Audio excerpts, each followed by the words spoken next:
Punjabi radio च वैसे सुन रहे सारे ਸਰੋਤਿਆਂ ਨੂੰ ਬਲਵਿੰਦਰ ਕੌਰ ਵੱਲੋਂ ਪਿਆਰ ਭਰੀ ਸਤਿ ਸ਼੍ਰੀ ਅਕਾਲ। ਪ੍ਰੋਗਰਾਮ ਖਬਰ ਤੇ ਨਜ਼ਰ ਇਸ ਪ੍ਰੋਗਰਾਮ ਦੇ ਵਿੱਚ ਹੁੰਦੇ ਨੇ ਸਾਡੇ ਨਾਲ ਬਲਤੇਜ ਪੰਨੂ ਜੀ, ਦੱਸਦੇ ਨੇ ਭਾਰਤ ਪੰਜਾਬ ਦੇ ਵਿੱਚ ਕੀ ਕੁਛ ਵਾਪਰਿਆ। ਖਬਰਾਂ ਤੇ ਨਿਗਾਹ ਮਾਰਾਂਗੇ। ਖਬਰਾਂ ਤੋਂ ਪਹਿਲਾਂ ਧੰਨਵਾਦ ਕਰਨਾ ਚਾਹੁੰਦੇ ਹਾਂ ਸਾਡੇ ਸਪਾਂਸਰਸ ਜਿਨ੍ਹਾਂ ਨੇ ਇਸ ਪ੍ਰੋਗਰਾਮ ਨੂੰ ਸਪਾਂਸਰ ਕੀਤਾ। ਆਪ ਸਭ ਤੱਕ ਪਹੁੰਚਾਇਆ ਜੀ ਗੁਰਵੀਰ ਸਿੰਘ ਜੀ ਬਰਾੜ ਫਰੈਜ਼ਨੋ ਤੋਂ, ਹਰਵੰਤ ਸਿੰਘ ਉੱਪੋ ਜੁੱਬਾ ਸਿਟੀ ਤੋਂ, ਕਸ਼ਮੀਰ ਸਿੰਘ ਸੈਕਰਾਮੈਂਟੋ ਤੋਂ, ਪ੍ਰੀਤਮ ਸਿੰਘ ਤੇ ਤਲਵਿੰਦਰ ਸਿੰਘ ਗਿੱਲ ਬੇਕਰਸਫੀਲਡ, ਜੱਸੀ ਗਿੱਲ ਤੇ ਲਾਲੀ ਸਿੱਧੂ ਜੀ ਬੇਕਰਸਫੀਲਡ, ਸਤਨਾਮ ਸਿੰਘ ਸ਼ੇਰਗਿੱਲ ਸਲਮਾ ਤੋਂ, ਗੁਰਦੀਪ ਸਿੰਘ ਬੈਦੀ ਕਲੋਵਸ ਤੋਂ, ਖਾਲਸਾ ਇੰਸ਼ੋਰੈਂਸ ਏਜੰਸੀ ਸੈਨੋਜ਼ੇ ਤੋਂ 4082722500 ਇਹਨਾਂ ਦਾ ਫੋਨ ਨੰਬਰ ਹੈ। ਅਸ਼ਾਨਜੀਤ ਸਿੰਘ ਕਲੋਟੀ ਜੁੱਬਾ ਸਿਟੀ ਤੋਂ ਬਹੁਤ ਬਹੁਤ ਧੰਨਵਾਦ ਕਰਦੇ ਇਹਨਾਂ ਦਾ, ਸਾਡੇ ਨਾਲ ਜੁੜ ਚੁੱਕੇ ਨੇ। ਬਲਤੇਜ ਪੰਨੂ ਜੀ ਸਤਿ ਸ਼੍ਰੀ ਅਕਾਲ, ਸਵਾਗਤ ਹੈ ਜੀ। ਸਤਿ ਸ਼੍ਰੀ ਅਕਾਲ ਜੀ, ਧੰਨਵਾਦ ਜੀ, ਬਹੁਤ ਮਿਹਰਬਾਨੀ। ਅਤੇ ਆਪਾਂ ਕੱਲ੍ਹ ਗੱਲ ਕੀਤੀ ਸੀਗੀ ਸਿਰਸੇ ਵਾਲੇ ਦਾ, ਇੱਕ ਤਾਂ ਉਹਦਾ ਫੈਸਲਾ ਹਜੇ ਆਇਆ ਨੀਗਾ, ਆਉਣ ਵਾਲਾ ਆ, ਅਤੇ ਦੂਸਰਾ ਉਸਨੇ ਕਿਹਾ ਕਿ ਮੈਂ ਜਿਹੜਾ ਕੇਕ ਆ ਉਹ ਪੰਜਾਬ ਦੇ ਵਿੱਚ ਵੀ ਕੱਟਾਂਗਾ। ਜੀ ਇਹਨੂੰ ਲੈ ਕੇ ਇਸ ਵੇਲੇ ਬਹੁਤ ਵੱਡੇ ਪੱਧਰ ਦੇ ਉੱਤੇ ਜਿਹੜੀ ਪੁਲਿਸ ਦੇ ਵਿੱਚ ਹਿਲਜੁਲ ਆ ਜੀ, ਦੋ ਸੂਬਿਆਂ ਦੇ ਵਿੱਚ ਹੋ ਰਹੀ ਆ। ਸਾਰੀਆਂ ਛੁੱਟੀਆਂ ਜਿਹੜੀਆਂ ਜੀ ਉਹ ਰੱਦ ਕੀਤੀਆਂ ਗਈਆਂ ਪੁਲਿਸ ਦੀਆਂ। ਪੈਰਾਮਿਲਟਰੀ ਫੋਰਸਿਸ ਜਿਹੜੀਆਂ ਜੀ ਉਹ ਪੰਜਾਬ ਤੇ ਹਰਿਆਣੇ ਦੇ ਵਿੱਚ ਲਾਈਆਂ ਗਈਆਂ ਨੇ। ਜਿਹੜੇ ਹਰਿਆਣੇ ਦੇ ਪੁਲਿਸ ਮੁਖੀ ਹੈ ਜੀ, ਉਹਨਾਂ ਨੇ ਸਿਰਸਾ ਤੇ ਇਹਦੇ ਨੇੜੇ ਤੇੜੇ ਦੇ ਜਿਹੜੇ ਡਿਸਟ੍ਰਿਕਟ ਨੇ ਉਹਨਾਂ ਦੇ ਜਿੰਨੇ ਪੁਲਿਸ ਵਾਲੇ ਨੇ ਸਾਰਿਆਂ ਦੇ ਨਾਲ ਵੀਡੀਓ ਕਾਨਫਰੰਸਿੰਗ ਦੇ ਉੱਤੇ ਗੱਲਬਾਤ ਕੀਤੀ ਆ। ਇੱਥੋਂ ਤੱਕ ਕਿਹਾ ਕਿ ਉਹ ਨਾ ਹੋਵੇ ਕਿ ਪੁਲਿਸ ਜਿਹੜੀ ਆ ਉਹ ਸੁੱਤੀ ਰਹਿ ਜਾਵੇ।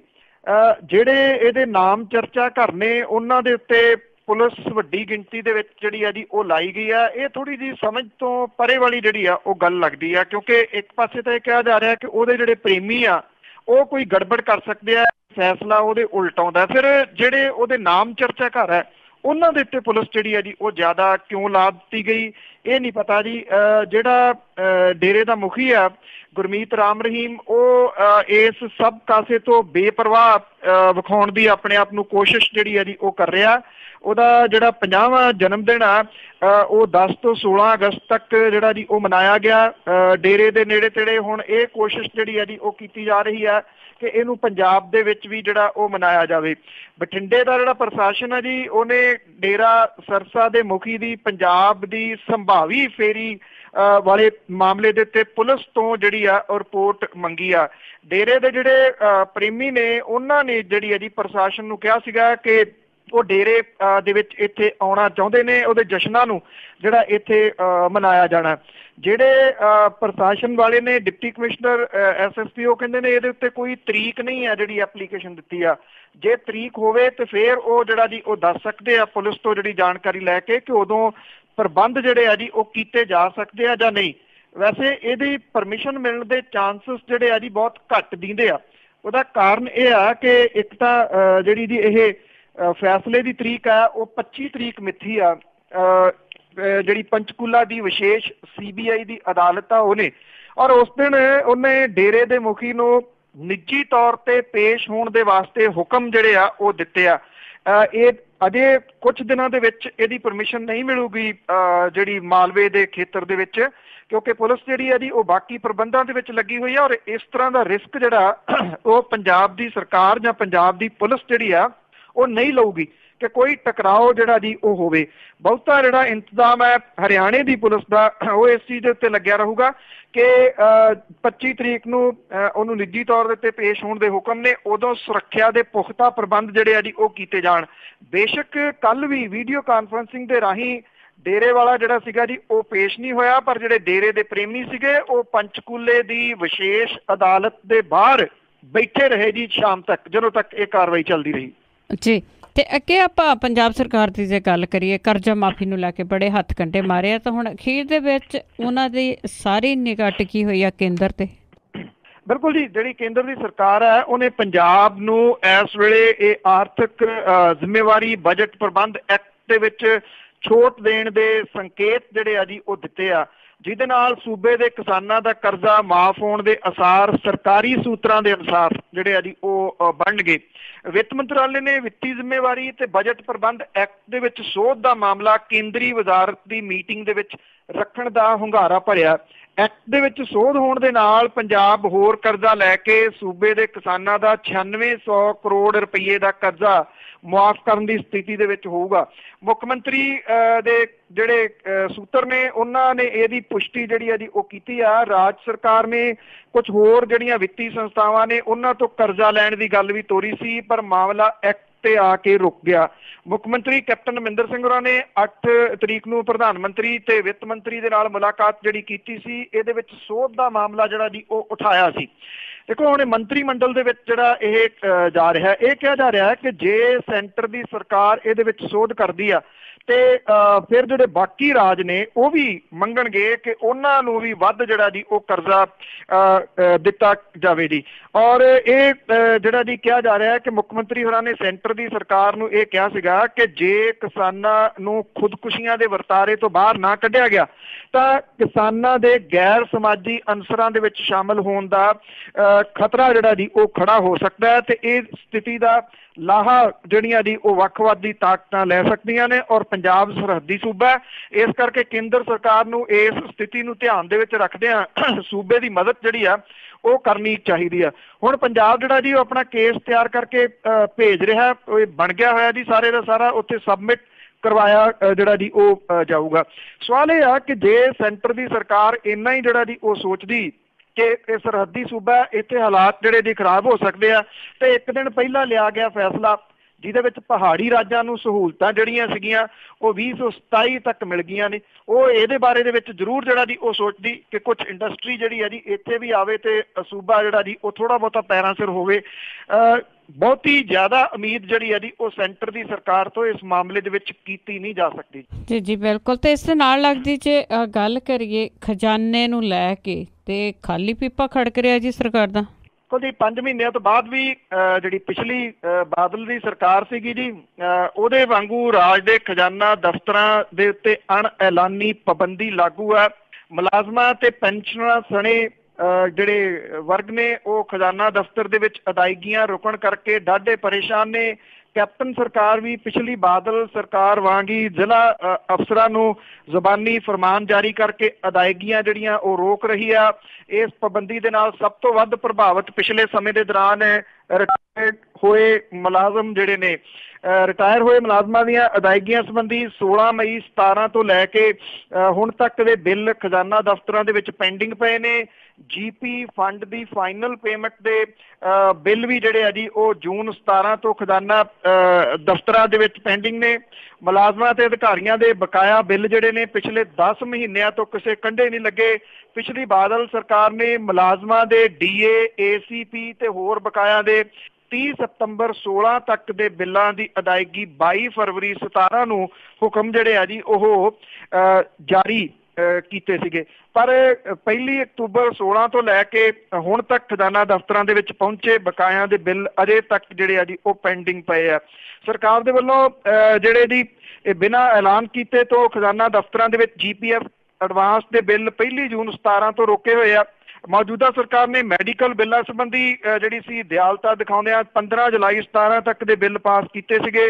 ਟੀਏ, ਦਫ਼ਤਰੀ ਖਰਚੇ, ਕਿਰਾਇਆ 15 ਜੁਲਾਈ ਤੱਕ ਪਹੁੰਚੇ ਬਿੱਲ ਵੀ ਜਿਹੜੇ ਸੀਗੇ ਉਹ ਪਾਸ ਕੀਤੇ ਗਏ। ਵਿਧਵਾ, ਬੁਢਾਪਾ, ਅੰਗਹੀਣ ਜਿਹੜੀਆਂ ਵਰਗੀਆਂ ਪੈਨਸ਼ਨਾਂ ਨੇ ਇਹਨਾਂ ਦੀਆਂ ਅਦਾਇਗੀਆਂ ਵੀ ਜਿਹੜੀਆਂ ਜੀ ਉਹ ਰੁਕੀਆਂ ਪਈਆਂ ਨੇ। ਚਾਰ ਚਫੇਰੇ ਤੋਂ ਹੱਥ ਪੈਰ ਜਿਹੜੇ ਆ ਜੀ ਉਹ ਮਾਰੇ ਜਾ ਰਹੇ ਆ, ਪਰ ਗੱਲ ਜਿਹੜੀ ਆ ਜੀ ਉਹ ਕਿਸੇ ਤਣ ਪੱਤਣ ਲੱਗ ਨਹੀਂ ਰਹੀ। ਪਹਿਲਾਂ ਲੋਕ ਜਿਹੜਾ ਸੀਗਾ ਜੀ ਉਹ ਉਡੀਕਦੇ ਰਹੇ ਕਿ ਜਿਹੜੀ ਰਜਿਸਟਰੀਆਂ ਨੇ ਉਹ ਥੋੜ੍ਹੀਆਂ ਸਸਤੀਆਂ ਹੋਣਗੀਆਂ ਤੇ ਉਹਦੇ ਨਾਲ ਹਿੱਲ ਜੁਲ ਜਿਹੜੀ ਆ ਜੀ ਉਹ ਹੋਊਗੀ, ਭਾਵ ਕਿ ਜਿਹਨਾਂ ਰਜਿਸਟਰੀਆਂ ਕਰਾਉਣੀਆਂ ਸੀ ਉਹ ਰੁਕ ਗਏ। ਸਰਕਾਰ ਨੇ ਸਟੈਂਪ ਡਿਊਟੀ ਦੇ ਵਿੱਚ ਛੋਟ ਜਿਹੜੀ ਆ ਜੀ ਉਹ ਦੇ ਦਿੱਤੀ, ਪਰ ਜਿਸ ਤਰੀਕੇ ਨਾਲ ਸਰਕਾਰ ਸੋਚਦੀ ਸੀ ਕਿ ਇਹਦਾ ਬਹੁਤ ਵੱਡਾ ਹੁੰਗਾਰਾ ਮਿਲੂਗਾ ਉੱਦਾਂ ਦੀ ਗੱਲਬਾਤ ਅਜੇ ਕੋਈ ਦੀਂਦੀ ਨਹੀਂ। ਉਹਦਾ ਸ਼ਾਇਦ ਪ੍ਰਮੁੱਖ ਇੱਕ ਜਿਹੜਾ ਜੀ ਉਹ ਕਾਰਨ ਇਹ ਆ ਕਿ ਰੇਤ ਦੀਆਂ ਕੀਮਤਾਂ ਦੇ ਉੱਤੇ ਕੋਈ ਕੰਟਰੋਲ ਨਹੀਂ ਹੋ ਸਕਿਆ। ਜੇ ਰੇਤਾਂ ਦੇ ਉੱਤੇ ਜਿਹੜਾ ਜੀ ਉਹ ਕੰਟਰੋਲ ਹੁੰਦਾ ਤੇ ਅੱਜ ਜਿਹੜਾ ਸੀਗਾ ਜੀ ਕੰਸਟਰਕਸ਼ਨ ਵਗੈਰਾ ਸ਼ੁਰੂ ਹੋ ਸਕਦੀਆਂ ਸੀ। ਉਹਦੇ ਨਾਲ ਹੀ ਜਿਹੜੀਆਂ ਜੀ ਪਲਾਟ ਦੀਆਂ ਰਜਿਸਟਰੀਆਂ ਵਗੈਰਾ ਜੁੜੀਆਂ ਹੋਈਆਂ ਨੇ ਉਹ ਤੁਰ ਸਕਦਾ ਸੀ। ਲੋਕ ਇਹ ਸੋਚਦੇ ਆ ਜੇ ਪਲਾਟ ਲੈ ਵੀ ਲਿਆ ਤੇ ਉਹਦੇ ਵਿੱਚ ਘਰ ਬਣਾਉਣਾ ਐਡਾ ਕੋਈ ਖਾਲਾ ਜੀ ਦਾ ਵਾੜਾ ਨਹੀਂ ਗਾ, ਕਿਵੇਂ ਜਿਹੜਾ ਜੀ ਉਹ ਬਣਾਇਆ ਜਾਊਗਾ, ਜਿਹਦੇ ਕਰਕੇ ਖਜ਼ਾਨਾ ਜਿਹੜਾ ਜੀ ਉਹਦੇ ਵਿੱਚ ਜਿੱਥੋਂ ਰੈਵਨਿਊ ਆਉਣਾ ਉਹ ਬਹੁਤੇ ਰਾਹ ਜਿਹੜੇ ਆ ਜੀ ਉਹ ਬੰਦ ਨੇ ਅਜੇ। ਔਰ ਦੂਸਰਾ ਇਹ ਕਿ ਪਿਛਲੇ 10 ਸਾਲਾਂ ਦੇ ਦੌਰਾਨ ਜੋ ਬੇਨਿਯਮੀਆਂ ਜਿਹੜੀਆਂ ਜੀ ਉਹ ਹੋਈਆਂ ਨੇ ਉਹ ਸ਼ਾਇਦ 10 ਮਹੀਨਿਆਂ ਦੇ ਵਿੱਚ ਤਾਂ ਕਿਸੇ ਵੀ ਹਾਲਤ ਦੇ ਵਿੱਚ ਸੁਧਰ ਨਹੀਂ ਸਕਦੀਆਂ। ਬੜੀਆਂ ਔਖੀਆਂ ਜੀ ਸੁਧਰਨੀਆਂ। ਤੇ ਅੱਗੇ ਆਪਾਂ ਜੇ ਖੁਦਕਸ਼ੀ ਪੀੜਤਾਂ ਦੀ ਜੇ ਗੱਲ ਕਰੀਏ, ਉਹਨਾਂ ਦੀਆਂ ਬਹੁਤਿਆਂ ਦੀਆਂ ਜਿਹੜੀਆਂ ਅਰਜ਼ੀਆਂ ਉਹ ਰੱਦ ਹੋ ਰਹੀਆਂ। ਐਕਚੁਅਲੀ ਬੜੀ ਵਾਰੀ ਜਿਹੜੀ ਜੀ ਉਹ ਗੱਲ ਕੀਤੀ ਆ ਕਿ ਇਹ ਚੀਜ਼ ਪਤਾ ਲੱਗਣੀ ਚਾਹੀਦੀ ਹੈ ਕਮ ਸੇ ਕਮ ਜਿਹੜੇ ਖੁਦਕੁਸ਼ੀ ਇਸ ਕਰਕੇ ਕਰ ਰਹੇ ਆ ਜੀ ਕਿ ਉਹਨਾਂ ਦਾ ਪਰਿਵਾਰ ਬਾਅਦ ਦੇ ਵਿੱਚ ਸ਼ਾਇਦ ਸੌਖਾ ਹੋ ਜਾਊਗਾ, ਉਹਨਾਂ ਨੂੰ 3 ਲੱਖ ਰੁਪਈਆ ਜਾਂ 5 ਲੱਖ ਰੁਪਈਆ ਜਿਹੜਾ ਜੀ ਉਹ ਮਿਲ ਜੂਗਾ ਤੇ ਉਹ ਰੋਟੀ ਖਾਣ ਜੋਗੇ ਜਿਹੜਾ ਜੀ ਹੋ ਜਾਣਗੇ।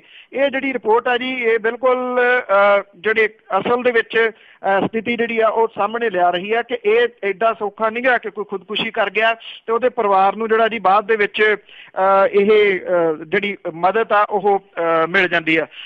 ਖੁਦਕੁਸ਼ੀ ਕਰਕੇ ਕਿਸਾਨ ਤੇ ਮਜ਼ਦੂਰ ਜਿਹੜੇ ਆ ਜੀ ਪੰਜਾਬ ਸਰਕਾਰ ਦੇ ਵੱਲੋਂ ਬਣਾਈ ਗਈ ਜਿਹੜੀ ਨੀਤੀ ਲਾਗੂ ਕਰਨ ਦੇ ਮਾਮਲੇ ਦੇ ਵਿੱਚ ਪ੍ਰਸ਼ਾਸਨਿਕ ਅੜਚਣਾਂ ਜਿਹੜੀਆਂ ਇੰਨੀਆਂ ਜ਼ਿਆਦਾ ਨੇ ਕਿ ਸਿਰਫ 31% ਪਰਿਵਾਰ ਜਿਹੜੇ ਰਾਹਤ ਹਾਸਲ ਕਰ ਸਕੇ ਆ।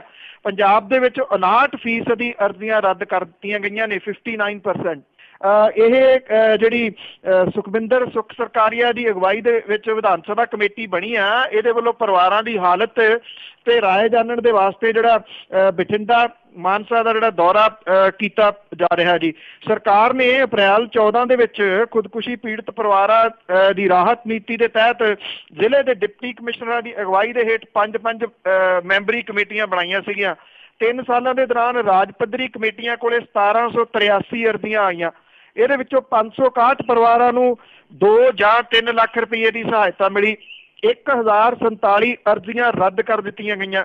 ਬਾਕੀ ਅਰਜ਼ੀਆਂ ਬਕਾਇਆ ਪਈਆਂ ਨੇ ਜਿਨ੍ਹਾਂ ਦੇ ਬਾਰੇ ਅਜੇ ਤੱਕ ਕੋਈ ਫੈਸਲਾ ਨਹੀਂ ਹੋਇਆ। ਸਭ ਤੋਂ ਵੱਧ 417 ਅਰਜ਼ੀਆਂ ਸੰਗਰੂਰ, ਦੂਜੇ ਨੰਬਰ ਦੇ ਉੱਤੇ 406 ਮਾਨਸਾ, 357 ਬਠਿੰਡੇ ਤੋਂ, 197 ਬਰਨਾਲੇ ਤੋਂ, 162 ਅਰਜ਼ੀਆਂ ਮੋਗਾ ਜ਼ਿਲ੍ਹਿਆਂ ਦੇ ਖੁਦਕੁਸ਼ੀ ਪੀੜਤ ਪਰਿਵਾਰਾਂ ਦੀਆਂ ਨੇ। ਅੰਮ੍ਰਿਤਸਰ, ਜਲੰਧਰ, ਕਪੂਰਥਲਾ, ਪਠਾਨਕੋਟ, ਰੋਪੜ ਜ਼ਿਲ੍ਹਿਆਂ ਦੇ ਵਿੱਚ ਰਾਹਤ ਲਈ ਕੋਈ ਅਰਜ਼ੀ ਨਹੀਂ ਦਿੱਤੀ ਗਈ। ਲੁਧਿਆਣੇ ਦੇ ਵਿੱਚ 46, ਗੁਰਦਾਸਪੁਰ 'ਚ 43, ਤਰਨਤਾਰਨ 'ਚ 39, ਪਟਿਆਲੇ ਦੇ ਵਿੱਚ 35, ਮੁਕਤਸਰ 'ਚ 33, ਫਿਰੋਜ਼ਪੁਰ 'ਚ 13, ਫਾਜ਼ਿਲਕਾ 'ਚ 11, ਫਤਿਹਗੜ੍ਹ ਸਾਹਿਬ 'ਚ 10, ਸ਼ਹੀਦ ਭਗਤ ਸਿੰਘ ਨਗਰ 'ਚ 7, ਹੁਸ਼ਿਆਰਪੁਰ ਦੇ ਵਿੱਚ 5 ਜੀ, ਫਰੀਦਕੋਟ, ਮੁਹਾਲੀ ਤੋਂ ਵੀ ਇੱਕ ਅਰਜ਼ੀ ਜਿਹੜੀ ਆ ਉਹ ਮਿਲੀ। ਇਹ ਕਿਹਾ ਜਾ ਰਿਹਾ ਜੀ ਕਿ ਇਸ ਨੀਤੀ ਨੂੰ ਲਾਗੂ ਕਰਨ ਲਈ ਏਦਾਂ ਦੀਆਂ ਸ਼ਰਤਾਂ ਜੋੜ ਦਿੱਤੀਆਂ ਜਾਂਦੀਆਂ ਨੇ ਜਿਹਦੇ ਨਾਲ ਵੱਡੇ ਪੱਧਰ ਦੇ ਉੱਤੇ ਅਰਜ਼ੀਆਂ ਰੱਦ ਜਿਹੜੀਆਂ ਦੀ ਉਹ ਹੋਣ ਲੱਗੀਆਂ। FIR ਪੋਸਟਮਾਰਟਮ ਪਹਿਲਾਂ ਜ਼ਰੂਰੀ ਕਰਾਰ ਦਿੱਤੇ ਗਏ ਸੀਗੇ। ਮੁੜ ਕੇ ਪਰਿਵਾਰਾਂ ਨੂੰ ਕਰਜ਼ਾ ਸਾਬਤ ਕਰਨ ਲਈ ਬੈਂਕ ਦੀ ਕਾਪੀ ਜਾਂ ਪ੍ਰਨੋਟ ਵਿਖਾਉਣ ਲਈ ਕਿਹਾ ਜਾਂਦਾ। ਮਜ਼ਦੂਰ ਪਰਿਵਾਰਾਂ ਨੂੰ ਇਸ ਮਾਮਲੇ ਦੇ ਉੱਤੇ ਖਾਸ ਤੌਰ ਦੇ ਉੱਤੇ ਮੁਸ਼ਕਿਲ ਆ ਰਹੀ ਹੈ ਕਿਉਂਕਿ ਜ਼ਮੀਨੀ ਹਕੀਕਤ ਇਸ ਤਰ੍ਹਾਂ ਦੀ ਆ ਕਿ ਮਜ਼ਦੂਰਾਂ ਨੇ ਕਰਜ਼ਾ ਬਹੁਤੀ ਵਾਰ ਬਿਨਾਂ ਕਿਸੇ ਲਿਖਤ ਪੜ੍ਹਤ ਤੋਂ ਲਿਆ ਹੁੰਦਾ ਹੈ। ਇਹਦੇ ਵਿੱਚ ਇੱਕ ਹੋਰ ਜਿਹੜੀ ਸ਼ਰਤ ਬੜੀ ਜਿਹੜੀ ਲਾਈ ਗਈ ਆ ਕਿ ਜੇ ਜ਼ਮੀਨ ਤੇ ਕਰਜ਼ਾ ਪਿਤਾ ਦੇ ਨਾਮ ਹੈ ਤੇ ਉਹਦੇ ਨੌਜਵਾਨ ਬੱਚੇ ਨੇ ਕਰਜ਼ੇ ਦੇ ਤਣਾਅ ਹੇਠ ਖੁਦਕੁਸ਼ੀ ਕਰ ਲਈ ਤਾਂ ਕੇਸ ਇਸ ਕਰਕੇ ਰੱਦ ਜਿਹੜੇ ਜੀ ਉਹ ਕਰ ਦਿੱਤੇ ਗਏ ਕਿ ਮਰਨ ਵਾਲੇ ਦੇ ਜ਼ਿੰਮੇ ਸਿੱਧਾ ਕਰਜ਼ਾ ਨਹੀਂ ਸੀਗਾ। ਭਾਵ ਕਿ ਇੱਕ ਜਿਹੜਾ ਬੰਦਾ ਖੁਦਕੁਸ਼ੀ ਕਰ ਜਾਂਦਾ ਉਹਦੇ ਪਰਿਵਾਰ ਨੂੰ ਬਾਰ-ਬਾਰ ਜਿਹੜਾ ਜੀ ਮਾਰਿਆ ਜਾਂਦਾ ਜਿਹੜੇ ਸਰਕਾਰੀ ਦਫ਼ਤਰ ਨੇ ਉਹਨਾਂ ਦੇ ਵਿੱਚ। ਪਹਿਲੀ ਤਾਂ ਗੱਲ ਜਿਹੜੀ ਇਹ ਚਾਹੇ ਉਹ 3 ਲੱਖ ਵਾਲੀ ਗੱਲ ਸੀ ਮਦਦ ਦੀ, ਚਾਹੇ ਉਹ ਸਰਕਾਰ ਨੇ ਬਾਅਦ 'ਚ 5 ਲੱਖ ਜਿਹੜੀ ਹੈ ਜੀ ਉਹ ਕਰ ਦਿੱਤੀ ਹੋਵੇ। ਜੇ ਇਹ ਚੀਜ਼ ਏਡੀ ਜਿਹੜੀ ਦੀ ਮਦਦਗਾਰ ਹੁੰਦੀ ਤੇ ਅੱਜ ਹਾਲਾਤ ਜਿਹੜੇ ਆ ਜੀ ਇਹ ਨਾ ਬਣਦੇ। 15 ਦਿਨਾਂ ਦੇ ਵਿੱਚ 24 ਖੁਦਕੁਸ਼ੀਆਂ ਜਿਹੜੀਆਂ ਉਹ ਹੋਈਆਂ ਨੇ ਪੰਜਾਬ ਦੇ ਵਿੱਚ। ਨਿਰੰਤਰ ਜਿਹੜੀਆਂ ਉਹ ਖੁਦਕੁਸ਼ੀਆਂ ਜਾਰੀ ਨੇ। ਅਜੇ ਵੀ ਜਿਹੜਾ ਇਹਦਾ ਅਸਲ ਕਾਰਨ ਹੈ ਜੀ ਖੁਦਕੁਸ਼ੀ ਦਾ ਉਹ ਤੇ ਖਾਸ ਤੌਰ ਦੇ ਉੱਤੇ ਸੋਸ਼ਲ ਪੱਧਰ ਦੇ ਉੱਤੇ ਕੋਈ ਮੁਹਿੰਮ ਕਿਸੇ ਜਗ੍ਹਾ ਦੇ ਉੱਤੇ ਚੱਲਦੀ ਜਿਹੜੀ ਹੈ ਜੀ ਉਹ ਨਜ਼ਰ ਨਹੀਂ ਆ ਰਹੀ। ਜਿਹੜੇ ਸਿੰਗਰ ਵਗੈਰਾ ਜੀ ਗਾਉਂਦੇ ਨੇ ਜੱਟਾਂ ਦੇ ਗੀਤ ਕਿ ਜੱਟ ਜਿਹੜੇ ਉਹ ਤਾਂ ਬਹੁਤ ਚੜ੍ਹਾਈ ਦੇ ਵਿੱਚ ਨੇ, ਉਹ ਤਾਂ ਮੌਜਾਂ ਕਰੀ ਜਾਂਦੇ ਆ, ਜਾਂ ਉਹ ਬੰਦੂਕਾਂ ਰਫਲਾਂ ਤੇ ਥਾਣੇ ਕਚਹਿਰੀਆਂ ਜੋਗੇ ਜਿਹੜਾ ਜੀ ਰਹਿ ਗਏ ਆ। ਇਹਨਾਂ ਸਿੰਗਰਸ ਦੇ ਕੰਨਾਂ ਦੇ ਉੱਤੇ ਕਿਸੇ ਜਗ੍ਹਾ ਤੇ ਕੋਈ ਜੂੰ ਸਰਕੀ ਹੋਵੇ ਕਿ ਕਿਸੇ ਨੇ 2 ਅੱਖਰ ਤੱਕ ਪਾਏ ਹੋਣ ਕਿ ਪੰਜਾਬ ਦੇ ਵਿੱਚ ਇਹੋ ਜਿਹੇ ਜਿਹੜੇ ਆ ਜੀ ਬਦਹਾਲੀ ਵਾਲੇ ਹਾਲਾਤ ਬਣੇ ਹੋਏ ਆ। ਇਹਨਾਂ ਲੋਕਾਂ ਨੇ ਜਾਂ ਜਿਹੜੇ ਲੋਕ ਸੋਸ਼ਲ ਤੌਰ ਦੇ ਉੱਤੇ ਐਕਟਿਵ ਨੇ ਉਹਨਾਂ ਦੇ ਵੱਲੋਂ ਵੀ ਸਾਰੀ ਗੰਭੀਰ ਜਿਹੜੀ ਧਾਰੀ ਹੋਈ ਚੁੱਪ ਹੈ ਜੀ ਉਹ ਬੜੇ ਸਾਰੇ ਸਵਾਲ ਖੜੇ ਕਰਦੀ ਨਜ਼ਰ ਆ ਰਹੀ ਹੈ ਜੀ ਕਿ ਬਣੂਗਾ ਕੀ। ਬਿਲਕੁਲ ਜੀ, ਉਹਨਾਂ ਨੂੰ ਕੀ ਲੋੜ ਪਈ ਆ ਇਹ ਗੱਲਾਂ ਕਰਨ ਦੀ। ਤੇ ਅੱਗੇ ਆਪਾਂ ਕਾਰਨ ਕੀ ਆ ਬਲਤੇਜ ਪੰਨੂ ਜੀ ਕਿ ਪੰਜਾਬ ਦੇ ਵਿੱਚ ਹਰ 6ਵੇਂ ਡਾਕਟਰ ਨੇ ਪੰਜਾਬ ਦੇ ਵਿੱਚ ਨੌਕਰੀ ਛੱਡੀ? ਕਾਰਨ ਜਿਹੜਾ ਜੀ ਇਹਦਾ ਮੇਨ ਤਾਂ ਤਨਖਾਹਾਂ ਵਗੈਰਾ ਹੀ ਨੇ ਜੀ ਜਿਹੜੀਆਂ ਤੁਸੀਂ ਕਹਿ ਲਓ ਕਿ ਪਾਲਿਸੀਜ਼ ਨੇ ਗਲਤ ਜਿਹੜੀਆਂ कि ਜਦੋਂ ਹੁਣ ਜਿਹੜਾ MBBS ਕਰਦਾ ਬੱਚਾ, ਇੱਕ ਜਿਨ੍ਹਾਂ ਦੇ ਬੱਚੇ ਕਰ ਰਹੇ ਨੇ, ਚਾਹੇ ਉਹ ਬਾਹਰ ਕਰ ਰਹੇ ਨੇ ਚਾਹੇ ਇੱਥੇ ਕਰ ਰਹੇ ਨੇ, ਕਿੰਨੇ ਉਹਦੇ ਉੱਤੇ ਪੈਸੇ ਖਰਚ ਹੁੰਦੇ ਆ ਇਹ ਤਾਂ ਮਾਪੇ ਹੀ ਜਾਣਦੇ ਆ ਜੀ। ਡਾਕਟਰ ਬਣਾਉਣਾ ਕੋਈ ਸੌਖਾ ਤਾਂ ਹੈ ਨਹੀਂ ਗਾ। ਤੇ ਜਦੋਂ ਫਿਰ ਸਰਕਾਰਾਂ ਜਿਹੜੀਆਂ ਜੀ ਉਹ ਕਹਿ ਦੇਣ ਵੀ ਠੇਕੇ ਤੇ ਡਾਕਟਰ ਰੱਖਾਂਗੇ, ਇੰਨੇ ਕੁ ਪੈਸੇ ਜਿਹੜੇ ਜੀ 15,000 ਜਾਂ 20,000, 15,000 20,000 ਦੇ ਉੱਤੇ ਕਿਹੜਾ ਡਾਕਟਰ ਆ ਜੀ ਜਿਹੜਾ ਉੱਥੇ ਨੌਕਰੀ ਕਰੂਗਾ। ਪੰਜਾਬ ਦੇ ਵਿੱਚ ਹਰ 6ਵਾਂ ਸਰਕਾਰੀ ਡਾਕਟਰ ਨੌਕਰੀ ਨੂੰ ਗੁੱਡ ਬਾਏ ਕਹਿ ਰਿਹਾ ਜੀ। ਪਿਛਲੇ 2 ਸਾਲਾਂ ਦੇ ਵਿੱਚ 754 MBBS ਡਾਕਟਰਾਂ ਦੇ ਵਿੱਚੋਂ 254 ਡਾਕਟਰ ਛੱਡ ਕੇ ਘੱਟ ਤਨਖਾਹ ਕਰਕੇ ਨੌਕਰੀ ਛੱਡ ਗਏ ਜੀ। 350 ਮਾਹਿਰ ਜਿਹੜੇ ਸਿਹਤ ਵਿਭਾਗ ਤੋਂ ਵਿਦਾਇਗੀ ਲੈ ਗਏ। ਸਿਹਤ ਵਿਭਾਗ ਦੇ ਵਿੱਚ ਪ੍ਰਮੋਸ਼ਨ ਪੀਰੀਅਡ ਦੇ ਦੌਰਾਨ ਡਾਕਟਰਾਂ ਦੀ ਤਨਖਾਹ ਠੇਕਾ ਆਧਾਰ ਤੇ ਭਰਤੀ ਕੀਤੇ ਕਲਰਕਾਂ ਤੋਂ ਵੀ ਘੱਟ ਹੈ ਜੀ। ਸਿਹਤ ਵਿਭਾਗ ਨੇ ਪੰਜਾਬ ਪਬਲਿਕ ਸਰਵਿਸ ਕਮਿਸ਼ਨ ਦੇ ਰਾਹੀਂ ਅਗਸਤ 15 ਦੇ ਵਿੱਚ 404 MBBS ਡਾਕਟਰਾਂ ਦੀ ਭਰਤੀ ਕੀਤੀ ਸੀ। ਉਸ ਵੇਲੇ ਪਰਖ ਕਾਲ 2 ਸਾਲਾਂ ਦਾ ਸੀਗਾ। ਉਸ ਤੋਂ ਬਾਅਦ 350 ਹੋਰ MBBS ਡਾਕਟਰਾਂ ਦੀ ਭਰਤੀ ਕੀਤੀ ਗਈ। ਸਰਕਾਰ ਨੇ ਪਰਖ ਕਾਲ ਵਧਾ ਕੇ 3 ਸਾਲ ਕਰਤੀ। ਸਾਲ 15 ਦੇ ਵਿੱਚ 2 ਸਾਲ ਦੇ ਪਰਖ ਕਾਲ ਤੇ ਭਰਤੀ ਕੀਤੇ MBBS ਡਾਕਟਰਾਂ ਦੇ ਵਿੱਚੋਂ 104 ਨੌਕਰੀ ਵੇਚੀ ਛੱਡ ਕੇ ਚਲੇ ਗਏ। 1 ਸਾਲ ਬਾਅਦ 3 ਸਾਲ ਦੇ ਪਰਖ ਕਾਲ ਦੇ ਉੱਤੇ ਭਰਤੀ ਕੀਤੇ ਗਏ 350 MBBS ਡਾਕਟਰਾਂ ਦੇ ਵਿੱਚੋਂ 200 ਜਿਹੜੇ ਸੀ ਉਹ ਸਰਕਾਰੀ ਬਚੇ ਨੇ। ਜਿਹੜੇ ਮਾਹਰ ਡਾਕਟਰਾਂ ਦੀਆਂ 350 ਅਸਾਮੀਆਂ ਨੇ ਦਸੰਬਰ ਤੋਂ ਖਾਲੀ ਪਈਆਂ ਨੇ। ਸਿਹਤ ਵਿਭਾਗ ਦੇ ਵਿੱਚ MBBS ਡਾਕਟਰਾਂ ਦੀਆਂ 4400 ਦੇ ਕਰੀਬ ਅਸਾਮੀਆਂ ਨੇ ਔਰ ਇਹਨਾਂ ਵਿੱਚੋਂ ਤੀਜਾ ਹਿੱਸਾ ਜਿਹੜਾ ਜੀ ਉਹ ਦਹਾਕਿਆਂ ਤੋਂ ਖਾਲੀ ਨੇ। ਤਨਖਾਹ ਘੱਟ ਹੋਣ ਕਰਕੇ ਡਾਕਟਰ ਜਿਹੜੇ ਜੀ ਉਹ ਆਰਥਿਕ ਤੰਗੀ ਦਾ ਸ਼ਿਕਾਰ ਹੋ ਰਹੇ ਨੇ। ਡਾਕਟਰਾਂ ਦੀ ਬੇਸਿਕ ਤਨਖਾਹ 15,000 ਰੁਪਏ ਆ, ਜਦੋਂ ਕਿ ਕਲਰਕ ਜਿਹੜਾ ਜੀ ਉਹ ਜਿਹੜਾ ਉੱਕਾ ਪੁੱਕਾ 18,000 ਰੁਪਏ ਮਹੀਨਾ ਜਿਹੜਾ ਉਹ ਲੈ ਰਿਹਾ। ਤੋ ਕਲਰਕੀ ਚੰਗੀ ਕਿ MBBS ਜਿਹੜਾ, ਇਹ ਬਹੁਤ ਵੱਡਾ ਜਿਹੜਾ ਜੀ ਉਹ ਸਵਾਲ ਹੈ, ਜਿਹਦੇ ਕਰਕੇ ਹਰ 6ਵਾਂ ਡਾਕਟਰ ਜਿਹੜਾ ਜੀ ਉਹ ਸਰਕਾਰੀ ਨੌਕਰੀ ਛੱਡ ਗਿਆ। ਉਹ ਕਹਿੰਦਾ ਛੋਟਾ ਜਿਹਾ ਹਸਪਤਾਲ ਜਿਹੜਾ ਜੀ ਉਹ ਬਣਾਊਂਗਾ ਤੇ ਉੱਥੇ ਬਹਿ ਕੇ ਜਿਹੜੇ ਟੈਸਟ ਕਰਨ ਵਾਲੇ ਨੇ ਜੀ ਉਹਨਾਂ ਤੋਂ ਵੀ ਮਹੀਨਾ ਖਾਊਂਗਾ ਤੇ ਜਿਹੜੀਆਂ ਕੰਪਨੀਆਂ ਦੀਆਂ ਦਵਾਈਆਂ ਲਿਖ ਕੇ ਦੇਣੀਆਂ ਨੇ ਉਹਨਾਂ ਨੇ ਘਰੇ ਜਿਹੜਾ ਜੀ ਉਹ ਪੁੱਜਦਾ ਕਰ ਦੇਣਾ, ਉਹਨਾਂ ਦਾ ਹਿੱਸਾ ਪੱਤੀ। ਉੱਥੇ ਬਹਿ ਕੇ ਜਿਹੜਾ ਜੀ ਉਹ ਇੰਨੇ ਪੈਸੇ ਜਿੰਨੇ ਮਹੀਨੇ ਦੇ ਉਹਨੂੰ ਮਿਲਦੇ ਆ ਇਦੋਂ ਦੁੱਗਣੇ ਪੈਸੇ ਦਿਹਾੜੀ ਦੇ ਬਣਾ ਲੈਂਦਾ ਜੀ। ਜੀ ਜੀ ਬਿਲਕੁਲ, ਚੰਗੀ ਤਰ੍ਹਾਂ ਛਿੱਲ ਲੱਥੂ ਲੋਕਾਂ ਦੀ। ਤੇ ਕਿ ਆਪਾਂ 15 ਅਗਸਤ ਮਨਾ ਕੇ ਹਟੇ ਹਾਂ, ਬੜੀਆਂ ਵੱਡੇ ਵੱਡੇ ਬਿਆਨ ਦਿੱਤੇ ਗਏ ਆ ਤੇ 70 ਸਾਲ ਬਾਅਦ ਵੀ ਗਰੀਬੀ ਦਾ ਇੰਨਾ ਸਿਰਾ ਲੱਗ ਗਿਆ ਕਿ ਪੁੱਤ ਕੋਲ ਪਿਓ ਦੀ ਲਾਸ਼ ਨੂੰ ਜਾਂ ਉਸ ਦਾ ਸੰਸਕਾਰ ਕਰਨੇ ਦੇ ਲਈ ਕੋਈ ਪੈਸਾ ਨਹੀਂ। ਬਿਲਕੁਲ ਜੀ, ਇਹ ਬਹੁਤ ਜਿਹੜੀ ਹੈ ਜੀ ਜਿਹੜੀ ਦੁਖਦਾਈ ਖਬਰ, ਜਾਂ ਤੁਸੀਂ ਇਹ ਕਹਿ ਲਓ ਕਿ ਹਾਲਾਤ ਜਿਹੜੇ ਆ ਜੀ ਉਹ ਬਣਦੇ ਕੀ ਜਾ ਰਹੇ ਨੇ। ਕਈ ਵਾਰੀ ਕੁਝ ਜਿਹੜੇ ਲਿਸਨਰ ਨੇ ਜੀ ਉਹ ਵੀ ਇਹ ਸੋਚਦੇ ਨੇ ਕਿ ਕੀ ਇਹ ਗਰਾਊਂਡ ਰਿਐਲਿਟੀ ਹੈ ਜੀ ਜੋ ਦਿਸ ਰਹੀ ਹੈ ਜਾਂ ਜੋ ਸਾਹਮਣੇ ਆ ਰਹੀ ਹੈ। ਬਿਲਕੁਲ ਜਿਹੜੀ ਜੀ ਕੁਝ ਏਰੀਆਜ਼ ਦੇ ਵਿੱਚ ਤੁਸੀਂ ਜਾਓ, ਗਰੀਬੀ ਦੇ ਨਾਲ ਜੂਝਦੇ ਜਿਹੜੇ ਲੋਕ ਨੇ ਉਹਨਾਂ ਵਿਚਾਰਿਆਂ ਦੇ ਹਾਲਾਤ ਇਹ ਆ ਕਿ ਜੇ ਸਰਕਾਰੀ ਹਸਪੀਟਲ 'ਚ ਮੰਨ ਲਓ ਉਹਨਾਂ ਨੇ ਇੱਥੇ ਪਟਿਆਲੇ ਹੀ ਆਉਣਾ, ਕਿਉਂਕਿ ਰਜਿੰਦਰਾ ਹਸਪੀਟਲ ਜਿਹੜਾ ਜੀ ਨੇੜੇ ਤੇੜੇ ਦੇ ਕੁਝ ਡਿਸਟ੍ਰਿਕਟ ਨੂੰ ਇਹ ਵੱਡਾ, ਤੁਸੀਂ ਇਹ ਕਹਿ ਲਓ ਬਠਿੰਡੇ ਤੱਕ ਜਿਹੜਾ ਜੀ ਇਹ ਵੱਡਾ ਹਸਪੀਟਲ ਮੰਨਿਆ ਜਾਂਦਾ। ਉਹਨਾਂ ਕੋਲੇ ਬੱਸ ਦਾ ਕਿਰਾਇਆ ਦੇਣ ਜੋਗੇ ਜਿਹੜੇ ਆ ਜੀ ਉਹ ਪੈਸੇ ਨਹੀਂ ਹੁੰਦੇ ਜੀ। ਔਰ ਉਹ ਕੀ ਕਰਦੇ ਆ, ਡਰਦੇ ਆਉਂਦੇ ਹੀ ਨਹੀਂਗੇ ਵੀ ਇੱਥੇ ਆਏ ਤੇ ਡਾਕਟਰ ਕੋਈ ਦਵਾਈਆਂ ਜਿਹੜੀਆਂ ਜੀ ਉਹ ਲਿਖ ਦੇਣਗੇ ਤੇ ਫਿਰ ਉਹ ਦਵਾਈਆਂ ਕਿੱਥੋਂ ਲਈਆਂ ਜਾਣਗੀਆਂ। ਇਹ ਹਾਲਾਤ ਜਿਹੜੇ ਜੀ ਗਰੀਬੀ ਦੇ ਕਰਕੇ ਪੈਦਾ ਜਿਹੜੇ ਜੀ ਪੰਜਾਬ ਦੇ ਵਿੱਚ ਹੋ ਰਹੇ ਆ, ਜਿਹਨੂੰ ਇਹ ਰੱਜਿਆ ਪੁੱਜਿਆ ਸੂਬਾ ਕਿਸੇ ਟਾਈਮ ਜਿਹੜਾ ਉਹ ਕਿਹਾ ਜਾਂਦਾ ਹੁੰਦਾ ਸੀਗਾ। ਮੌੜ ਕਲਾਂ ਦੇ ਨੇੜੇ ਜੀ ਇੱਕ ਰਿਟਾਇਰਡ ਹੋਮਗਾਰਡ ਜਿਹੜਾ ਬੰਦਾ ਸੀਗਾ ਜੀ, ਉਹਦੀ ਜਿਹੜੀ ਡੈੱਡ ਬੋਡੀ ਆ ਉਹਦੇ ਘਰ ਦੇ ਵਿੱਚੋਂ ਮਿੱਟੀ ਦੇ ਵਿੱਚ ਦੱਬੀ ਹੋਈ ਬਰਾਮਦ ਜਿਹੜੀ ਆ ਜੀ ਉਹ ਕੀਤੀ ਗਈ ਆ। ਇਹ ਸੁਰਜੀਤ ਸਿੰਘ ਸੀਗਾ ਜੀ, ਮੌੜ ਕਲਾਂ ਦੇ ਵਿੱਚ ਜਿਹੜਾ ਜੀ ਇਹ ਰਹਿੰਦਾ ਸੀਗਾ, ਆਸਾ ਪੱਤੀ ਮਹੱਲਾ ਜੀ। ਉੱਥੇ ਆਪਣੇ ਪੁੱਤ ਜਿਹੜਾ 16 ਸਾਲਾਂ ਦਾ ਸੀ ਉਹਦੇ ਨਾਲ ਰਹਿੰਦਾ ਸੀਗਾ। ਦੋਵੇਂ ਪਿਓ ਪੁੱਤ ਜਿਹੜੇ ਆ ਜੀ ਉਹ ਇਕੱਲੇ ਰਹਿੰਦੇ ਸੀਗੇ। ਇਹਨਾਂ ਦੀ ਰੋਟੀ ਜਿਹੜੀ ਆ ਜੀ ਮੌੜ ਮੰਡੀ ਦੇ ਵਿੱਚ ਰਹਿ ਰਹੀ ਸੁਰਜੀਤ ਸਿੰਘ ਦੀ ਧੀ ਜਿਹੜੀ ਸੀ ਉਹ ਦੇ ਜਾਂਦੀ ਸੀਗੀ। ਜਿਹੜੇ ਸੁਰਜੀਤ ਸਿੰਘ ਦੇ ਘਰ ਦੇ ਨੇੜੇ ਜਿਹੜੇ ਪਿੰਡ ਦੇ ਲੋਕ ਸੀਗੇ ਉਹਨਾਂ ਨੂੰ ਬੋ ਆਉਣ ਲੱਗ ਗਈ ਇਸ ਘਰ ਦੇ ਵਿੱਚੋਂ, ਜਿਹੜਾ ਬਹੁਤ ਮਾੜੇ ਹਾਲਾਤਾਂ ਦੇ ਵਿੱਚ ਹੈ ਘਰ। ਜਦੋਂ ਅੰਦਰ ਜਾ ਕੇ ਦੇਖਿਆ ਤਾਂ ਕੁਝ ਅਵਾਰਾ ਕੁੱਤੇ ਜਿਹੜੇ ਸੀਗੇ ਜੀ ਉਹ ਮਿੱਟੀ ਦੇ ਵਿੱਚ ਦੱਬੀ ਹੋਈ ਜਿਹੜੀ ਦੇਹ ਸੀ ਉਹਨੂੰ ਬਾਹਰ ਕੱਢ ਰਹੇ ਸੀਗੇ। ਪੁਲਿਸ ਨੂੰ ਸੂਚਨਾ ਦਿੱਤੀ ਗਈ ਜੀ। ਮੁੜ ਕੇ ਜਿਹੜਾ ਇਹ ਉਹਦਾ ਸੁਰਜੀਤ ਸਿੰਘ ਦਾ ਮੁੰਡਾ ਸੀਗਾ ਮੋਹਨ, ਉਹਨੇ ਇਹ ਦੱਸਿਆ ਕਿ ਕੁਝ ਦਿਨ ਪਹਿਲਾਂ ਉਹਦੇ ਪਿਓ ਦੀ ਮੌਤ ਹੋ ਗਈ ਸੀ, ਉਹਦੇ ਕੋਲੇ ਅੰਤਮ ਸੰਸਕਾਰ ਕਰਨ ਦੇ ਵਾਸਤੇ ਪੈਸੇ ਹੈ ਨਹੀਂ ਸੀਗੇ ਜੀ। ਔਰ ਉਹ ਕਹਿੰਦਾ ਕਿ ਉਹ ਇਹ ਗੱਲ ਪਿੰਡ ਵਾਲਿਆਂ ਨੂੰ ਕਿਵੇਂ ਕਹਿ ਸਕਦਾ ਸੀਗਾ ਜਾ ਕੇ ਕਿ ਮੈਨੂੰ ਪੈਸੇ ਦਿੱਤੇ ਜਾਣ, ਮੈਂ ਆਪਣੇ ਪਿਓ ਦਾ ਸੰਸਕਾਰ ਕਰਨਾ। ਤੇ ਉਹਨੇ ਜਿਹੜਾ ਸੀਗਾ ਜੀ ਉੱਥੇ ਹੀ ਘਰ ਦੇ ਅੰਦਰ ਹੀ ਮਿੱਟੀ ਦੇ ਵਿੱਚ ਇਸ ਡੈੱਡ ਬੋਡੀ ਨੂੰ ਜਿਹੜਾ ਜੀ ਉਹ ਦੱਬ ਦਿੱਤਾ। ਇਹ ਡੈੱਡ ਬੋਡੀ ਜਿਹੜੀ ਹੈ ਜੀ ਉਹ ਕਢਵਾ ਕੇ ਮੁੜ ਕੇ ਪੁਲਿਸ ਨੇ ਜਿਹੜਾ ਉਹ ਪੋਸਟਮਾਰਟਮ ਕੀਤਾ ਤੇ ਹੁਣ ਜਿਹੜੇ ਪਿੰਡ ਵਾਲੇ ਆ ਜੀ ਮੌੜ ਮੰਡੀ ਵਾਲੇ ਉਹ ਉਹਦੇ ਸੰਸਕਾਰ ਦਾ ਇੰਤਜ਼ਾਮ ਜਿਹੜਾ ਉਹ ਕਰ ਰਹੇ ਆ। ਬੇਸ਼ੱਕ ਕੁਝ ਸੀਗਾ ਕਿ ਇਹ ਨੈਚੁਰਲ ਮੌਤ ਆ ਜਾਂ ਕੁਝ ਹੋਰ ਹੈ, ਪਰ ਜੋ ਹਾਲਾਤ ਨੇ ਉਹ ਦੱਸਦੇ ਨੇ ਕਿ ਇਸ ਤਰ੍ਹਾਂ ਦੀ ਕੋਈ ਗੱਲ ਨਹੀਂ ਸੀ ਜਾਇਦਾਦ ਵਗੈਰਾ ਵਾਲੀ ਵੀ ਮੁੰਡੇ ਨੇ ਜਿਹੜਾ ਜੀ ਉਹ ਮਾਰਿਆ ਹੋਵੇ। ਉਹਦੀ ਜਿਹੜੀ ਆ ਉਹ ਮੌਤ ਨੈਚੁਰਲ ਮੌਤ ਹੋਈ ਦੱਸੀ ਜਾਂਦੀ ਹੈ। ਔਰ ਗਰੀਬੀ ਵਾਲੀ ਗੱਲ ਸਾਰੇ ਜਿਹੜੇ ਆ ਜੀ ਉਹ ਮੰਨ ਰਹੇ ਆ ਕਿ ਅਤ ਗਰੀਬੀ ਸੀ ਇਹਦੇ ਸਿਰ ਤੇ। ਬਿਲਕੁਲ ਜੀ, ਗਰੀਬੀ ਇੱਥੇ ਤੱਕ ਫੈਲ ਗਈ ਆ। ਤੇ ਅੱਗੇ ਆਪਾਂ ਮੂਰਥਲ ਵਾਲੀਆਂ ਜੇ ਘਟਨਾਵਾਂ ਦੀ ਗੱਲ ਕਰੀਏ ਤਾਂ ਉਹਨਾਂ ਦੀ ਹੁਣ ਗੱਲ ਹੋ ਰਹੀ ਹੈ ਕਿ ਜਿਸ ਦੀ ਜਾਂਚ ਸਿੱਟ ਨੇ ਨਾ ਕੀਤੀ ਤਾਂ ਕੇਸ ਹਾਈ ਕੋਰਟ ਨੂੰ ਦੇ ਦਿੱਤਾ ਜਾਊਗਾ। ਐਕਚੁਅਲੀ ਜੀ ਇਹ ਖਬਰਾਂ ਦੇ ਰੂਪ ਦੇ ਵਿੱਚ ਆਪ ਹੀ ਜਿਹੜਾ ਜੀ ਸੁਮੋ ਮੋਟੋ ਕਹਿੰਦੇ ਆ ਇਹਨੂੰ ਜੀ, ਜਿਹੜਾ ਉਹ ਹਾਈ ਕੋਰਟ ਨੇ ਲਿਆ ਸੀਗਾ ਨੋਟਿਸ।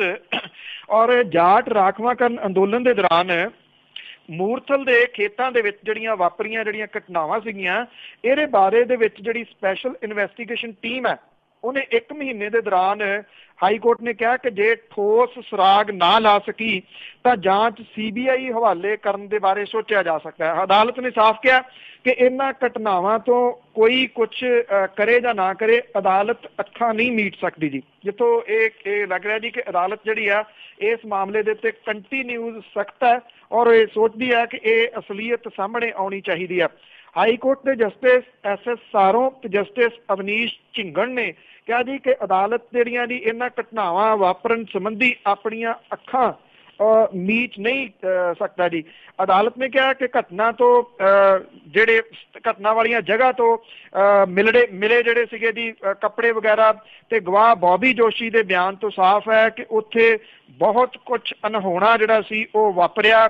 ਔਰ ਜੱਜਾਂ ਨੇ ਆਪਣੇ ਫੈਸਲੇ ਦੇ ਵਿੱਚ ਕਿਹਾ ਜੀ ਕਿ ਇਹਦੇ ਬਾਰੇ ਕਿਵੇਂ ਖਾਮੋਸ਼ ਰਿਹਾ ਜਾ ਸਕਦਾ ਹੈ। SIT ਨੂੰ ਜਾਂਚ ਮੁਕੰਮਲ ਕਰਨ ਦੇ ਵਾਸਤੇ ਸਮਾਂ ਬੈਂਚ ਨੇ ਹੋਰ ਦਿੱਤਾ ਥੋੜਾ। ਇਹ ਵੀ ਕਿਹਾ ਕਿ ਜੇ ਕੁਝ ਵੀ ਠੋਸ ਸਾਹਮਣੇ ਨਹੀਂ ਆਉਂਦਾ ਤਾਂ ਕੇਸ CBI ਹਵਾਲੇ ਕਰਨ ਤੇ ਗੌਰ ਕੀਤੇ ਜਾਣ ਦੀ ਲੋੜ ਪੈ ਸਕਦੀ ਹੈ। ਅਦਾਲਤ ਨੇ ਕਿਹਾ ਕਿ ਅਧਿਕਾਰੀ ਮਮਤਾ ਸਿੰਘ ਦੀ ਅਗਵਾਈ ਵਾਲੀ ਸਿੱਟ ਇੱਕ ਢੁਕਵੇਂ ਪੱਧਰ ਦੇ ਉੱਤੇ ਪਹੁੰਚੀ ਆ ਤੇ ਇਸ ਮੌਕੇ ਕੇਸ CBI ਨੂੰ ਸੌਂਪਣਾ ਠੀਕ ਨਹੀਂ ਜਿਹੜਾ ਜੀ ਉਹ ਹੋਊਗਾ। ਜਿਹੜੇ ਹਰਿਆਣੇ ਦੇ ਐਡੀਸ਼ਨਲ ਐਡਵੋਕੇਟ ਜਨਰਲ ਨੇ ਉਹਨਾਂ ਨੇ ਇਹ ਕਿਹਾ ਕਿ ਜਾਂਚ ਲਈ 1 ਮਹੀਨੇ ਦੇ ਦੌਰਾਨ ਜਾਂਚ ਜਿਹੜੀ 1 ਮਹੀਨੇ ਦੇ ਦੌਰਾਨ ਮੁਕੰਮਲ ਕਰ ਲਈ ਜਾਊਗੀ। ਇਹ ਵੀ ਕਿਹਾ ਕਿ ਰਾਜ ਸਰਕਾਰ ਨੇ ਕਦੇ ਵੀ ਦਾਅਵਾ ਨਹੀਂ ਕੀਤਾ ਕਿ ਇੱਥੇ ਜਿਹੜੀਆਂ ਸੀਗੀਆਂ ਜੀ ਉਹ ਬਲਾਤਕਾਰ ਵਰਗੀਆਂ ਘਟਨਾਵਾਂ ਨਹੀਂ ਹੋਈਆਂ। ਔਰ ਇਹ ਤੋਂ ਪਿਛਲੀ ਸੁਣਵਾਈ ਦੇ ਦੌਰਾਨ ਅਦਾਲਤ ਦੇ ਮਿੱਤਰ ਵਕੀਲ ਅਨੁਪਮ ਗੁਪਤਾ ਨੇ ਭਰੋਸਾ ਦਿੱਤਾ ਸੀਗਾ ਕਿ ਉਹਨਾਂ ਨੂੰ ਸਿੱਟ ਤੇ ਭਰੋਸਾ ਨਹੀਂ ਹੈ। ਬੇਸ਼ੱਕ ਜਿਹੜਾ ਐਡੀਸ਼ਨਲ ਐਡਵੋਕੇਟ ਨੇ ਜੀ ਹਰਿਆਣੇ ਵੱਲੋਂ ਪੇਸ਼ ਹੋਏ, ਉਹਨਾਂ ਨੇ ਜਿਹੜਾ ਬਿਆਨ ਦਿੱਤਾ ਕਿ ਕਦੀ ਵੀ ਸਰਕਾਰ ਨੇ ਨਹੀਂ ਸੀ ਕਿਹਾ ਕਿ ਉੱਥੇ ਘਟਨਾਵਾਂ ਨਹੀਂ ਵਾਪਰੀਆਂ। ਦੇਖੋ ਇੱਕ ਝੂਠ ਹੁੰਦਾ ਜੀ, ਇੱਕ ਬਿਲਕੁਲ ਹੀ ਚੌਰਸ ਬੋਲਿਆ ਹੈ, ਝੂਠ ਵੀ ਚੌਰਸ ਕਿਵੇਂ ਰਿੜੂਗਾ। ਸਾਰਿਆਂ ਨੂੰ ਪਤਾ ਹੈ ਕਿ ਹਰਿਆਣੇ ਦੀ ਜਿਹੜੀ ਸਰਕਾਰ ਹੈ ਉਹਨੇ ਇਹ ਕਿਹਾ ਸੀਗਾ ਹਰਿਆਣੇ ਨੂੰ ਬਦਨਾਮ ਕੀਤਾ ਜਾ ਰਿਹਾ ਤੇ ਇਸ ਤਰ੍ਹਾਂ ਦੀ ਕੋਈ ਘਟਨਾ ਨਹੀਂ ਵਾਪਰੀ। ਤੇ ਜੇ ਰਿਕਾਰਡ ਕਢਾਉਣਾ ਹੋਵੇ ਤੇ ਰਿਕਾਰਡ ਪਾਰਲੀਮੈਂਟ ਦਾ ਕਢਾਇਆ ਜਾ ਸਕਦਾ ਹੈ। ਪਾਰਲੀਮੈਂਟ ਦੇ ਵਿੱਚ ਚੁੱਕੇ ਗਏ ਮੁੱਦੇ ਦੇ ਵਿੱਚ ਜਿਹੜੇ ਗ੍ਰਹਿ ਮੰਤਰੀ ਨੇ ਰਾਜਨਾਥ ਸਿੰਘ ਹੋਰਾਂ ਦਾ ਬਿਆਨ ਮੈਨੂੰ ਹੂਬਹੂ ਯਾਦ ਹੈ, ਜਿਹਦੇ ਵਿੱਚ ਉਹਨਾਂ ਨੇ ਕਿਹਾ ਸੀਗਾ ਕਿ ਇਹ ਐਵੇਂ ਅਫਵਾਹਾਂ ਨੇ, ਉੱਥੇ ਕੋਈ ਇਸ ਤਰ੍ਹਾਂ ਦੀਆਂ ਘਟਨਾਵਾਂ ਨਹੀਂ ਵਾਪਰੀਆਂ। ਸਰਕਾਰ ਜਿਹੜੀ ਸੀ ਉਹ ਬਿਲਕੁਲ ਹੱਥ ਖੜੇ ਕਰਦੀ ਰਹੀ ਕਿ ਕੁਝ ਏਦਾਂ ਦਾ ਹੋਇਆ ਹੀ ਨਹੀਂ।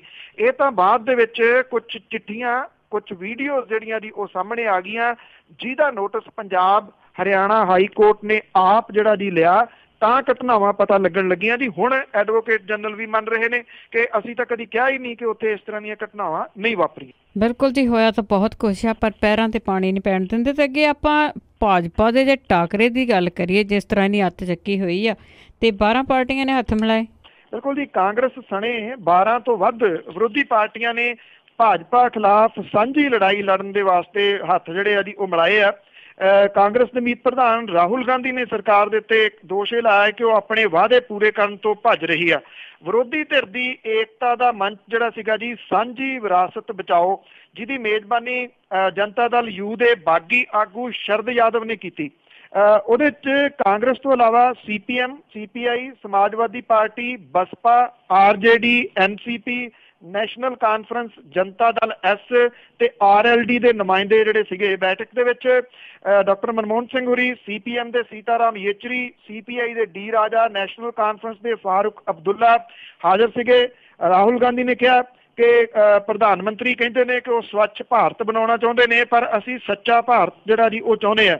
ਉਹਨਾਂ ਨੇ ਕਿਹਾ ਕਿ RSS ਹਰੇਕ ਸੰਸਥਾਨ ਦੇ ਵਿੱਚ ਆਪਣੇ ਲੋਕਾਂ ਨੂੰ ਭਰਤੀ ਕਰ ਰਹੀ ਹੈ, ਕਿਉਂਕਿ ਉਹ ਜਾਣਦੇ ਨੇ ਕਿ ਸਿਰਫ ਵਿਚਾਰਾਂ ਨਾਲ ਹੀ ਚੋਣਾਂ ਨਹੀਂ ਜਿੱਤੀਆਂ ਜਾ ਸਕਦੀਆਂ। ਸ਼ਰਦ ਯਾਦਵ ਹੋਰਾਂ ਨੇ ਕਿਹਾ ਕਿ ਜੇ ਲੋਕ ਇਕਜੁੱਟ ਹੋ ਜਾਣ ਤਾਂ ਹਿਟਲਰ ਵੀ ਉਹਨਾਂ ਦੇ ਮੂਹਰੇ ਖੜਾ ਨਹੀਂ ਹੋ ਸਕਦਾ।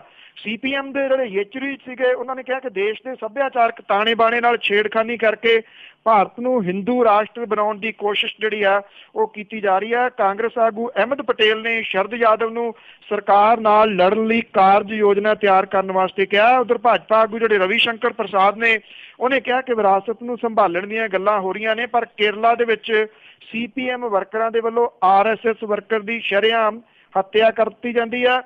ਕਿ ਇਹੋ ਜਿਹੀ ਵਿਰਾਸਤ ਜਿਹੜੀ ਹੈ ਜੀ ਉਹ ਲਿਆਉਣਾ ਚਾਹੁੰਦੇ ਨੇ।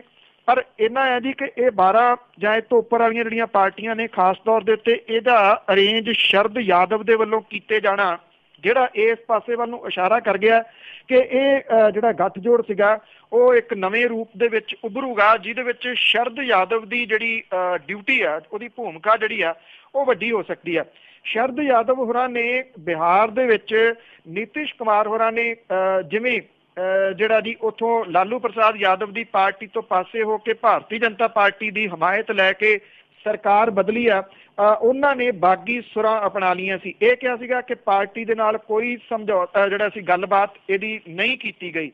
ਨੀਤਿਸ਼ ਕੁਮਾਰ ਹੋਰਾਂ ਨੇ ਇਹ ਗੱਲ ਕਹੀ ਸੀ 2 ਦਿਨ ਪਹਿਲਾਂ ਕਿ ਜੇ ਸ਼ਰਦ ਯਾਦਵ ਹੋਰੀ ਬਾਗੀ ਇਉਂ ਜਿਹੜੀਆਂ ਜੀ ਸੁਰਾਂ ਅਪਣਾਉਂਦੇ ਨੇ, ਉਹ ਇਸ ਮੀਟਿੰਗ ਦੇ ਵਿੱਚ ਜਾਣਗੇ ਤਾਂ ਪਾਰਟੀ ਸਖਤ ਫੈਸਲਾ ਜਿਹੜਾ ਜੀ ਉਹ ਲੈ ਸਕਦੀ ਹੈ। ਇੱਕ ਗੱਲ ਪੱਕੀ ਹੋ ਗਈ, ਤਕਰੀਬਨ ਜਿਹੜਾ JDU ਆ ਉਹ ਪਾਟਣ ਦੇ ਕੰਢੇ ਨਹੀਂ ਆਇਆ ਬਲਕਿ ਪਾਟ ਗਿਆ।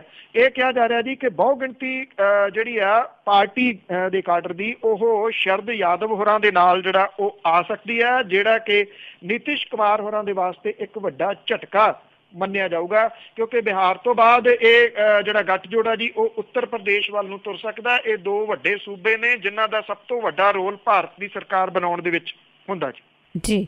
ਬਹੁਤ ਬਹੁਤ ਧੰਨਵਾਦ ਬਲਤੇਜ ਪੰਨੂ ਜੀ। ਮਿਹਰਬਾਨੀ ਜੀ, ਧੰਨਵਾਦ ਜੀ, ਸਤਿ ਸ਼੍ਰੀ ਅਕਾਲ ਜੀ।